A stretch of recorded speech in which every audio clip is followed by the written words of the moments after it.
કાંઠા ગોરવાની કથા. નદી કાંઠે એક રમણીય ગામ હતું. તેમાં એક ડોસી, તેના 2 દીકરા અને 2 વહુઓ સાથે રહેતી હતી. ઘરમાં કલેશ થતાં 2 દીકરાઓ અલગ થઈ ગયા. તેઓમાંથી કોઈ માને રાખવા તૈયાર નહોતા. તેથી ડોસી પણ અલગ રહી પોતાનું ગુજરાન ચલાવતી. આમ 3 જણા જુદા જુદા ઘરમાં રહેતા, પણ વાર તહેવારે ભેગા મળી આનંદ માણતા. ડોસી ધાર્મિક વૃત્તિના હતા. તે રોજ સવારે ઉઠી પુરુષોત્તમ ભગવાનનું નામ લેતા લેતા નદીએ નાહવા જતા. તેમના નાના દીકરાની વહુ પણ રોજ નદીએ સ્નાન કરવા જતી. તેઓ કાંઠા ગોરમાનું પૂજન કરી ઘેર આવી કામકાજમાં લાગતા. જ્યારે મોટા દીકરાની વહુ ઉઠતા જ ઘરની ઝંઝટમાં લાગી જતી. દીકરા દીકરી અને પતિને આ કરો તે કરો તેમ હુકમો છોડ્યા કરતી. તે 2 પૈસે સુખી હતી, તેથી તેને પૈસાનું અભિમાન આવી ગયું હતું. સાથે કંઈક હતું એથી તો તેના અભિમાનનો પારો ઓર ચઢ્યો હતો. તે સમજતી કે ગામમાં મારા જેવું કોઈ નથી. ઉપરાંત બોલવામાં પણ તે તોછડી હતી. દેરાણી ભોળી હતી. એક દિવસ નદીએ જતા તેણે જેઠાણીને ઘેર જઈ કહ્યું, જેઠાણી, આજે તો મારી સાથે નદીએ નાહવા ચાલો. ત્યાં જઈને કાંઠા ગોરમાનું પૂજન કરશું, પુરુષોત્તમ માસની કથા સાંભળીશું અને પછી ભગવાનનું સ્મરણ કરતા ઘેર આવી જઈશું. જેઠાણી કહેવા લાગી, આ તો નવરાના કામ છે. નાવાનું તો ફક્ત બહાનું છે, પણ ત્યાં બધા ભેગા મળી ગામની નિંદા કરતા હોય છે. આમાં આપણું કામ નહીં. મારે તો મારું ઘર પહેલું સંભાળવાનું. મારા ઘેર આવનારા ઘણા. મારા પતિ દુકાનેથી આવે, છોકરાઓ નિશાળેથી આવે, પિયર ગયેલ વહુ આવે, સાસરે ગયેલી દીકરી આવે, સગા સંબંધીઓ આવે, સીમમાં ગયેલ ઢોર પણ આવે. આમાંથી હું આખો દિવસ નવરી પડું તો તમારી સાથે નાહવા આવું ને? તમારે વ્રત કરો, મને તો ધર્મ કર્મ કરવાનો સમય જ નથી. જેઠાણીની લાંબી ચોડી વાત સાંભળી દેરાણીને દુઃખ થયું, છતાં તે કંઈ બોલી નહીં. તે સાસુ પાસે ગઈ અને બધી વાત કરી. સાસુએ કહ્યું, જે કરે તે ભરે. ભગવાન માણસને સુખ આપે છે અને સુખ મળ્યા પછી ભગવાનને તે ભૂલી જાય છે. મોટી વહુ સમજે તો સારું, નહીંતર એના ભાગ્ય પણ ફૂટેલા જ છે. કાંઠા ગોરમાં રીઝે તો ધન ધાન્યનો પાર ન રહે અને ખીજે તો કોઈ નહીં. આમ દિવસો વીતી રહ્યા હતા.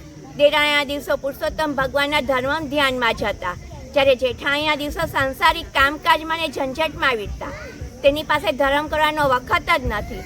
એ તો સગાવાલાને રીઝવવામાં પડી હતી. દેરાણી તો રોજ નદીના એ કાંઠા ગોરમાની વાર્તા સાંભળતી, ધર્મ ધ્યાનમાં રત રહેતી. આથી કાંઠા ગોરમાં દેરાણી ઉપર રીઝ્યા. એને ઘણી સુખ સાયબી દીધી. બીજી બાજુ પુરુષોત્તમ ભગવાનનું અપમાન કરનારી જેઠાણી ઉપર તે કોપાયમાન થયા. કાંઠા ગોરમાનો કોપનો પાર ન રહ્યો. તેમણે જેઠાણીને શાપ આપ્યો. આથી પેઢીએથી પતિ ગાયબ થયો. નિશાળે ભણવા ગયેલ છોકરો ઘેર પાછો ન આવ્યો. દીકરીના સાસરિયા કોપ્યા. તેથી તેની દીકરીને તેની મા પાસે જવા ન દીધી. પિયર ગયેલી વહુ પણ પાછી ઘેર ન આવી. કોઈ સગાવાલા ન આવ્યા. સીમમાં ગયેલ ઢોર પણ પાછા ન ફર્યા. આમ અણધાર્યું બનવાથી જેઠાણી હેપતાઈ ગઈ. તેના શોકનો પાર ન રહ્યો. તેને પોતાની ભૂલ સમજાઈ. તે દેરાણી પાસે પહોંચી ગઈ અને પોતાના દુઃખની વાત તેણે દેરાણીને કરી. દેરાણી તેને સાસુ પાસે લઈ ગઈ. સાસુ એટલે બેસી માળા ફેરવી રહ્યા હતા. ત્યાં તો જેઠાણી આવીને તેમના પગમાં પડી. વાર્તાલાપ કરતા કહેવા લાગી, માં, હું તો લૂંટાઈ ગઈ. મારો તો પતિ ગયો, મારો પુત્ર ગયો, ઢોર ઢાંખર ગયા. સવડા નાખું ત્યાં આવડા પડે છે. માટે કંઈક રસ્તો બતાવો. તમે કહેશો તેમ હું કરીશ. સાસુએ કહ્યું, મોટી વહુ, તે જાણીએ અજાણીએ પણ પુરુષોત્તમ ભગવાનનું અપમાન કર્યું છે. આથી કાંઠા ગોરમાં તારા ઉપર કોપાયમાન થયા છે. તેથી તારા બધા કાર્યો અવળા થાય છે. આથી કરીને તું પુરુષોત્તમ માસનું સ્નાન કર, ધર્મ ધ્યાન કર, કાંઠા ગોરમાનું પૂજન કરી એમને વિનવણી કર, ભૂલની ક્ષમા માગ. હવે મારી એક વાત સાંભળ. ધર્મ થાય તો કરીએ, પણ ધર્મનો અનાદર કદી ન કરીએ. ત્યારે જેઠાણી રડતા રડતા બોલી, માં, હું સાવ આંધળી છું, અજ્ઞાન છું. ધર્મની વાત જાણતી નથી. અજાણતા અનાદર થયો છે. હું કોઈ દિવસ નદીએ કાંઠા ગોરમાને પૂજવા ગઈ નથી. મારે ત્યાં જઈને શું કરવાનું? સાસુએ કહ્યું, એક થાળમાં પૂજનની બધી સામગ્રી લેવી. તેમાં શ્રીફળ, પુષ્પ, ચોખા, સોપારી, કંકુ, અબીલ, ગુલાલ, ધૂપ, અગરબત્તી મૂકી. હાથમાં પૂજનનો થાળ લઈ, ખભે ચૂંદડી નાખી, ઢોલીને લઈને થોડી સ્ત્રીઓ સાથે વાજતે ગાજતે નદીએ જા. ત્યાં જઈને પુરુષોત્તમ ભગવાનનું નામ લઈને સ્નાન કર. કપડાં બદલીને પુરુષોત્તમ ભગવાનની પ્રાર્થના કરજે. પછી કાઠા ગોરમાનું પૂજન કરી કાલાવાલા કરજે. હે ગૌરીમાં, હું અજ્ઞાનતાને લીધે તમારો મહિમા સમજી શકી નહીં. આથી મેં તમારા વ્રતનો અનાદર કર્યો. હવે મને મારી ભૂલ સમજાય છે. તમે મોટા મનવાળા છો માં, મારા ઉપર પ્રસન્ન થાઓ, મને સુખ શાંતિ આપો, મારા ઉપર આવેલ આપત્તિ દૂર કરો. જેઠાણીએ સાસુની શિખામણ માથે ચઢાવી. તેણે સાસુને પગે લાગી કાઠા ગોરમાને પૂજવા જવાની તૈયારી કરવા લાગી. દેરાણી, જેઠાણી ને સાસુએ આડોશ પાડોશમાંથી ભાવિક સ્ત્રીઓને ભેગી કરી. બધાને સાથે લઈ તે વાજતે ગાજતે નદીએ પહોંચી. ત્યાં સ્નાન કરી કાઠા ગોરમાનું પૂજન કર્યું. કથા વાર્તા સાંભળી ક્ષમા માગી. કાઠા ગોરમાનું પૂજન કરીને જેઠાણી જ્યારે ઘેર પાછી ફરી ત્યારે તેનો હરખ માતો ન હતો. કેમ કે પતિ પેઢીએથી ઘેર આવી ગયો હતો. દીકરો નિશાળેથી આવતો દેખાયો. થોડી વાર પહેલા જ પિયર ગયેલી વહુ આવીને ઓસરીમાં ઊભી હતી. સાસરેથી દીકરી પણ આવી પહોંચી હતી. સીમમાં ગયેલ ઢોર આવવા લાગ્યા. સગાવાલા પણ આવી પહોંચ્યા. આમ ચમત્કારિક રીતે આ બધું બનવાથી જેઠાણીએ કહ્યું, હે ગૌરીમાં, તમારી કૃપાથી ગુમાવેલું મને પાછું મળ્યું છે. હવે હું પુરુષોત્તમ માસનું પૂર્ણ શ્રદ્ધા સાથે વ્રત કરીશ. દરરોજ સ્નાન કરવા જઈશ. કાઠા ગોરમાને પૂછીશ. વ્રતની પૂર્ણાહુતિ સમયે બ્રહ્મ ભોજન કરાવીશ. અન્નદાન અને વસ્ત્રદાન આપીશ. નિંદા કરીશ નહીં. ખરાબ આચરણ નહીં કરું. મારા હું પદનો ત્યાગ કરીશ. જેઠાણીએ મનમાં જે સંકલ્પ કરેલ તેનો તેણે તે દિવસથી અમલ ચાલુ કરી દીધો. સવારે વહેલા ઉઠી દેરાણી અને સાસુ સાથે નદીએ સ્નાન કરવા ગઈ. કાઠા ગોરમાનું પૂજન કરતી, કથા વાર્તા સાંભળતી. કાઠા ગોરમાએ ત્રણેયને સદબુદ્ધિ આપી. દેરાણી જેઠાણી પોતાના પતિઓ સાથે ડોસીના અસલ ઘરમાં રહેવા ગઈ. ડોસીના બંને દીકરાઓને સાથે આથી આનંદ થયો. બધાના આવવાથી ડોસીનું સૂનું ઘર પાછું આનંદ કિલ્લોલ કરતું થયું. હે પુરુષોત્તમ ભગવાન, હે કાઠા ગોરમા, તમે જેમ સાસુ, જેઠાણી, દેરાણીને ફળ્યા તેમ તમારું પૂજન કરનાર, કથા સાંભળનાર, સ્નાન કરનાર દરેક ભાવિકોને ફળજો અને સુખ શાંતિ આપજો. બોલો પુરુષોત્તમ ભગવાન.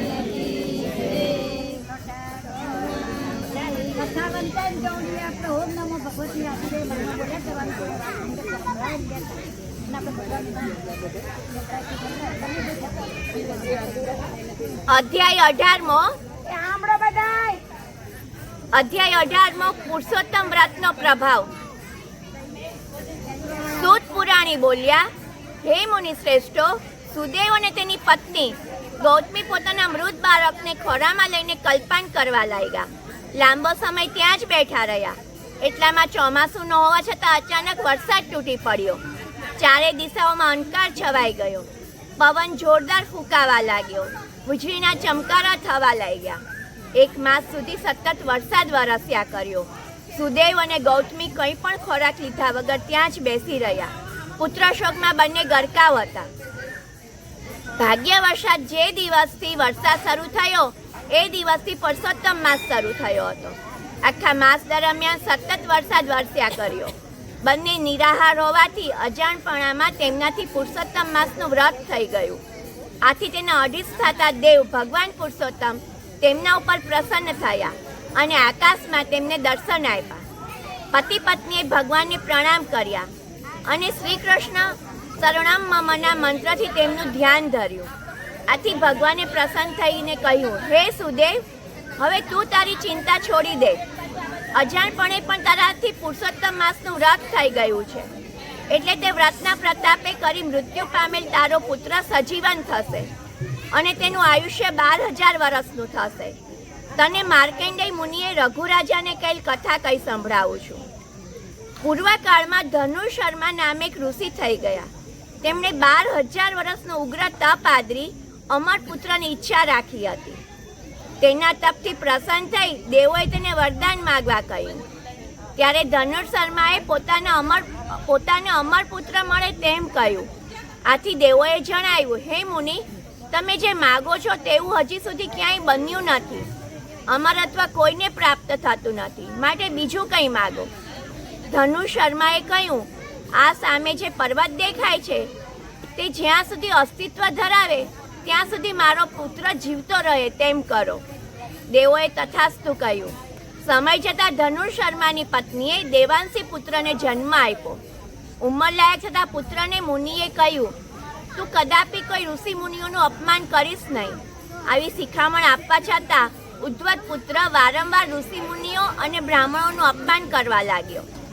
એક સમયે તે મહિષ નામના ઋષિ શાલિગ્રામની પૂજા કરી રહ્યા હતા.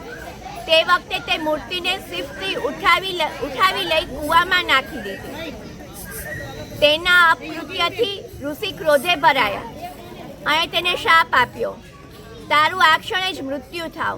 પણ આ ઉદ્ધત છોકરાને કંઈ પણ થયું નહીં. આથી મહર્ષિ ઋષિએ સમાધિ લગાવી. જાણી લીધું કે આ સરળતાથી મરે તેમ નથી. ઋષિએ જોરદાર નિશાસો નાખ્યો કે તેમાંથી હજારો પાડાઓ ઉત્પન્ન થયા અને તેમણે પર્વતના ચૂરેચૂરા કરી નાખ્યા. તેની સાથે આ ઉદ્ધત બાળકનું મરણ થયું. ભગવાને સુદેવને કહ્યું, આ કથા પરથી તારે બોધ લેવો જોઈએ કે હઠ કરીને કંઈ મેળવવાથી તેનું પરિણામ સારું આવતું નથી. તારા પુત્ર સજીવન થઈને હજારો વર્ષનું આયુષ્ય ધરાવતો થશે. તું બ્રહ્મલોકમાં જઈશ, ત્યાં 1000 વર્ષ સુધી ઐશ્વર્ય અને સમૃદ્ધિવાળું રાજ્ય ચલાવીશ. આથી સુદેવે વિષ્ણુ ભગવાનને પૂછ્યું, મારા ઉગ્ર તપને કારણે આ પ્રસન્ન થવા છતાં તે સમયે મને પુત્ર ફળ આપ્યું નહોતું. જ્યારે આજે તમે પ્રસન્ન થઈને મારા પુત્રને સજીવન કર્યો, તેનું કારણ શું છે? શ્રી બૃહદ નારદી પુરાણના પુરુષોત્તમ મહાત્મયનો પુરુષોત્તમ વ્રતનો પ્રભાવ નામનો 18મો અધ્યાય સંપૂર્ણ. બોલો પુરુષોત્તમ.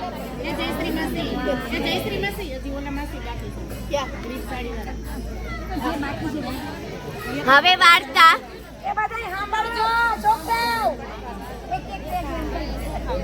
ઉપવાસના ફળની કથા.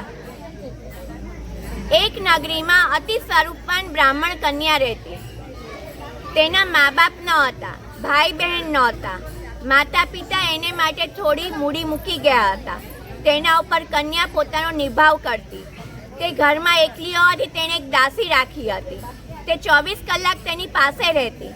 કશું કામકાજ ઉપરાંત કન્યાની દેખભાળ દાસી રાખતી. માતા પિતા ધાર્મિક વૃત્તિના હતા. તેનો વારસો કન્યામાં ઉતર્યો હતો. તે આખો દિવસ પૂજા પાઠ, પ્રભુ સ્મરણ, વ્રત, નિયમ, કથા વાર્તા વાંચવામાં ગાળતી. મહિના 30 દિવસમાં તે 10 દિવસ નકોરડા ઉપવાસ કરતી ને 7-8 દિવસ એકટાણું કરતી. એવામાં પુરુષોત્તમ માસ આવ્યો. બ્રાહ્મણ કન્યાએ પુરુષોત્તમ માસનું વ્રત લીધું. તે રોજ સવારે નદીએ સ્નાન કરવા જાય, કાઠા ગોરમાનું પૂજન કરે, કથા વાર્તા સાંભળે, ઉપવાસ કરે અને આખો દિવસ પ્રભુ ભજન કરે. દાસી તેનું કામકાજ કરે અને સવાર સાંજ ભરપેટ ખાય. આમ કરતા 15 દિવસ વીતી ગયા. દાસી એકાએક માંદી પડી.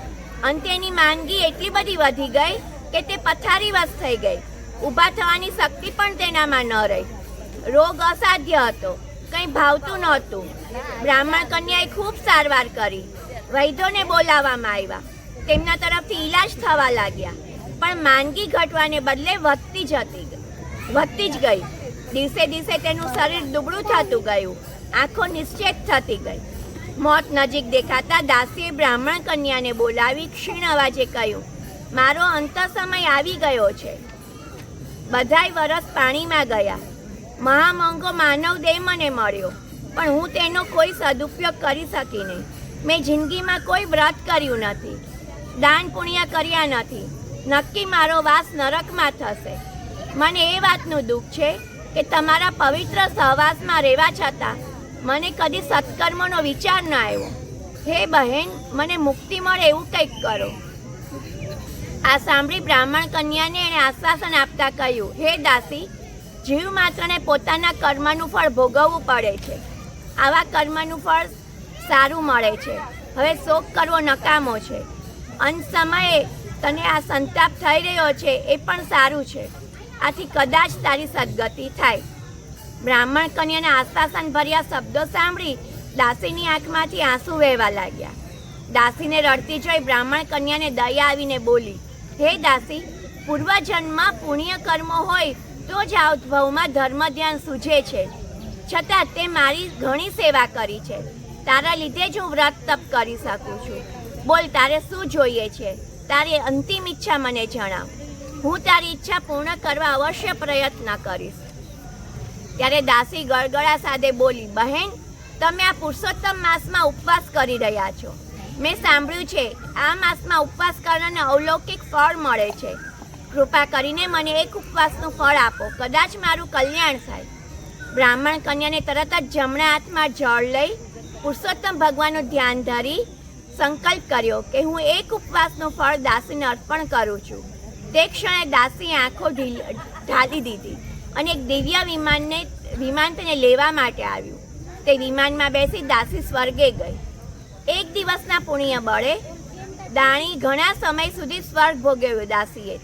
ત્યારબાદ તેનો જન્મ કાશીના રાજાની રાણીના ખોળે થયો અને રાજકુળીનું સુખ ભોગવવા મળ્યું.